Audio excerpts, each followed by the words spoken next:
The citizens in Donbass, they're innocent. Right. Yes. They live on their land, in their houses, in their country. And now suddenly have to be cut off and give it to somebody living like a slave or under a fearful dictator like that.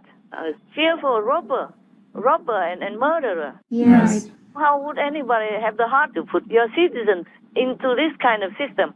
Yes, Yes, Master. Master. Hung by his wrists and put in stress positions, Alexander Guz, a former Ukrainian military draftee, says he was tortured by Russian soldiers, and while his scars are fading, the memories of what happened to him are not. They put a bag over my head and then began beating me, he says. I was so severely beaten, I lost consciousness. Kremlin-backed forces seized control of his southern Ukrainian hometown of Kherson in the early days of its invasion. Since then, Moscow's grip on the city of nearly 300,000 has only tightened, with Kherson now an oppressive dystopia where allegations of torture and disappearances are widespread. You feel constantly under threat that Russians will come and take you away, he says. A bunch of volunteers in the city were already taken by the Russians, and we don't know what happened to them. Every so often, video emerges from Kherson of Ukrainian civilians resisting Russia's occupation, only to be met with violence. It's not just a piece of land. Yes, true. So maybe that's why Putin and the gangs know it. That's why they bomb everywhere. They try to kill all the Ukrainians, as many as possible, or scare them away so that they just take the land. And only the pro-Russian stay. Oh. God, sickening.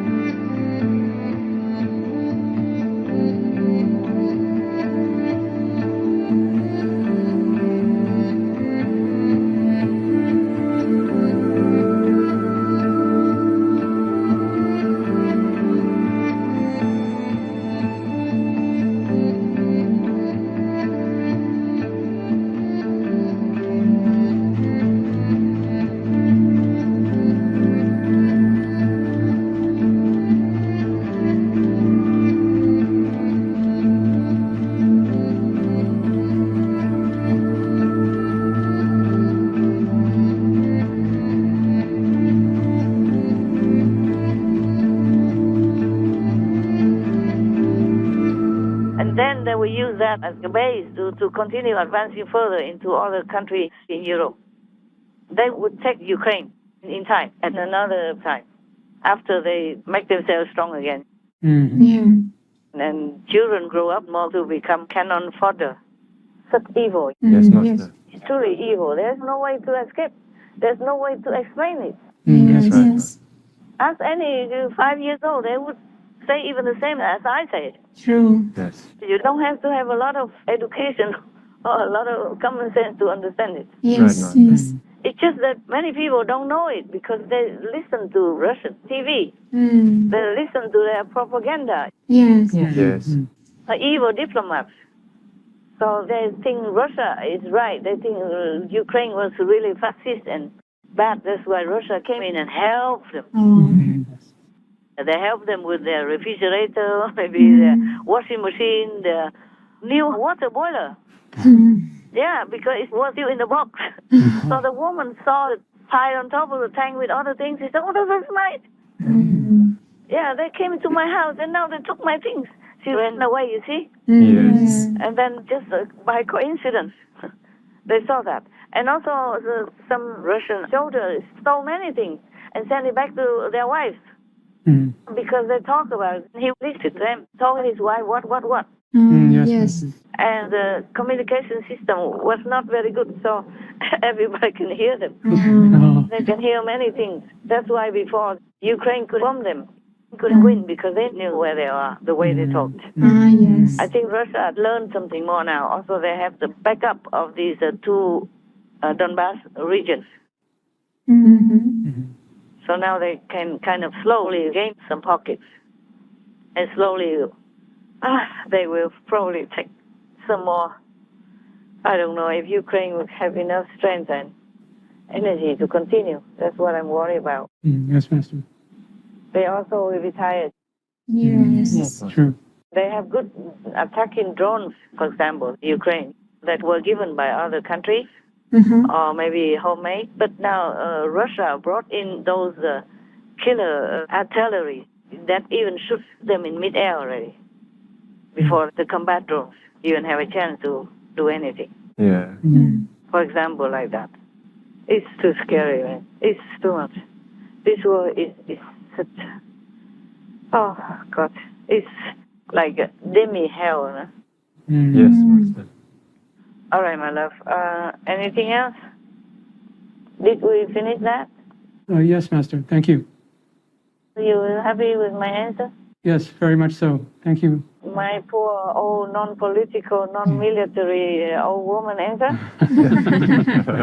It was very good, Master. Excellent. Yeah, you asked me all kinds of questions. I wonder why you don't ask these leaders instead. Yeah, we have no chance to talk to them, right? Right. Nobody let us in. We don't even want to see them. We get contaminated so easily. That's true.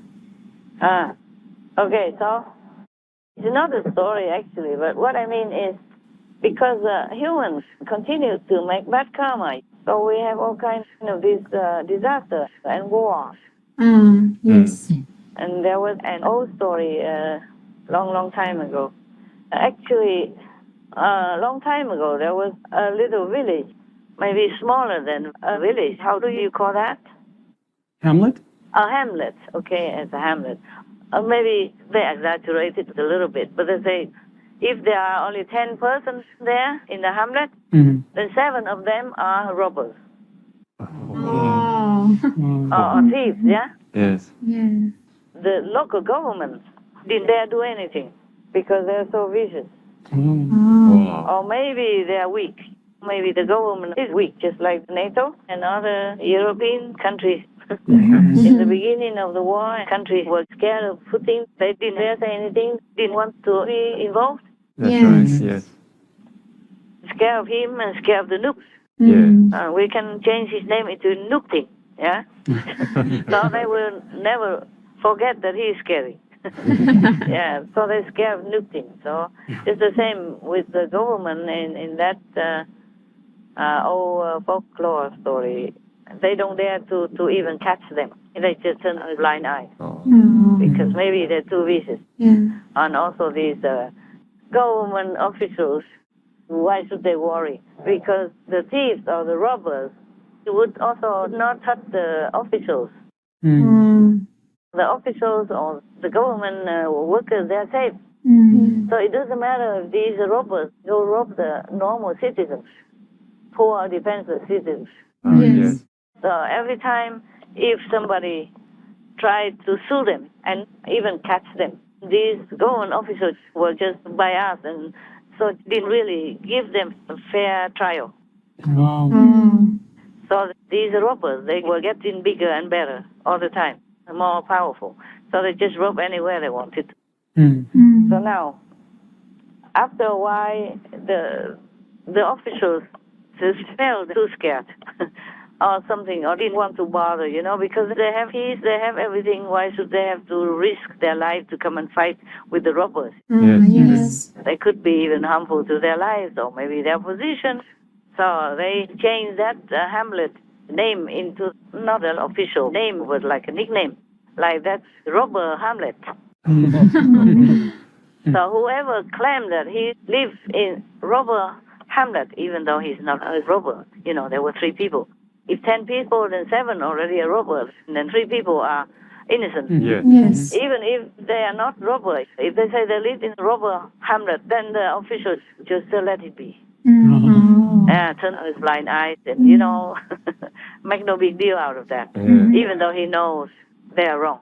They don't give them a fair trial. Yes. So now, some other people, sometimes from a different nearby village or something, if they have some issues with each other, with their neighbor, and they sue them, they will come in front of the judge of the whole town. Yes. And if they went there and were afraid to lose because their case was not good, then they would also tell a fake story. They made it up. They would say, I am from the robber hamlet.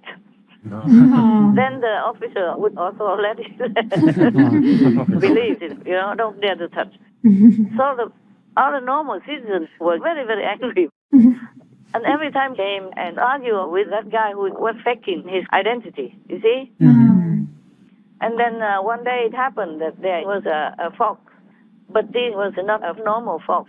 It was a kind of demon fox. Yes. In Vietnam or China or in many countries in Asia, we believe there is a legend that the fox can live for thousands of years. They practice some kind of method so they can live long, and they also have power that they can transform themselves into either human or something to suit their purpose. So this is a demon. Those who live long and practice magic. There was a fox who made a lot of trouble for the normal citizens. Yes. The fox, because he had magic and he was not very good, so he was making a lot of trouble for the people. Yes. So one day, the officers and the soldiers of that town captured this fox and put him in a cage. And then they invited a magician to come to make all this hula hoop stuff. And then so they caught him and put him in an urn. An urn like they put dead people ashes in it. Yes. Put him in an urn and then seal it and then burn it. Otherwise, you can never kill a demon fox by a normal means. So the magician has to recite some incantation while burning. Otherwise, it won't work either. Yes. Because this is a demon. It's lived for many hundreds of years and has magical power and can escape, even in the urn with the blocked mouth, sealed. So they had to give it to the magician to do the job while they were burning. And the fox inside the urn kept yelling, saying, "I am from the robber Hamlet."